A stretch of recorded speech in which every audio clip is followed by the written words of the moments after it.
ఆంధ్రప్రదేశ్ రాష్ట్రంలో ఉన్నటువంటి మహిళలందరూ దయచేసి ఆలోచించండి. వెళ్ళి వీళ్ళ మేనిఫెస్టోని తీసుకొని వెళ్ళి వీళ్ళు మీకు ఇచ్చినటువంటి బాండ్లు తీసుకొని వెళ్ళి అచ్చెన్నాయుడు గారితో పాటు చంద్రబాబు నాయుడు గారు అందరి మీద మీరు కేసులు పెట్టాలి.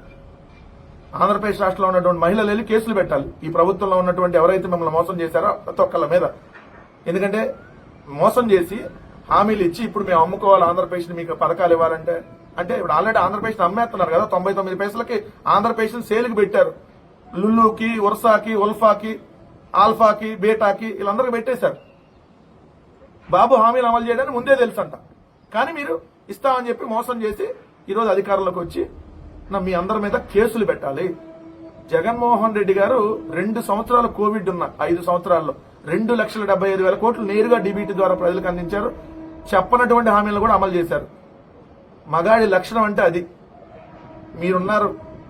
ఆడవారిని మోసం చేసినటువంటి నీచ చరిత్ర. ఇప్పుడు ఆడవారికి మేము పథకాలు ఇస్తే ఆంధ్రప్రదేశ్ అమ్ముకోవాలా అంటే, ఆడబిడ్డ నిధి ఇస్తే ఆంధ్రప్రదేశ్ అమ్ముకోవాలని చెప్పి స్టేట్మెంట్ ఇస్తారంటే, అంటే ఆడవారికి మేము పథకాలను అమలు చేస్తే ఆంధ్రప్రదేశ్ అమ్ముకోవాల్సి వస్తుంది, మేము మీకు ఇవ్వమని చెప్పి స్వయంగా కింజరపు అచ్చెన్నాయుడు. ఆయన తెలుసు కదా మీకు. పార్టీ లేదు, డాష్ లేదు. పోలీసులు డాష్ తినడానికి వచ్చారా? తెలుగుదేశం వాళ్ళు వెళ్ళి ఏదైతే సిగ్గు బిల్ల దాని పేరు పసుపు బిల్ల చూపిస్తే ఎవరన్నా మీకు పోలీస్ స్టేషన్ లో గానీ ఎంఆర్ఓ ఆఫీస్ లో గానీ రాచమర్యాదలు ఇవ్వాలి. ఇలాంటి మంత్రి ఈరోజు ఆడబిడ్డ నిధి గురించి మాట్లాడినటువంటిది మరొక పథకం ఎటు ఇవ్వం అని చెప్పి క్లియర్ గానే చెప్పినటువంటి పరిస్థితి.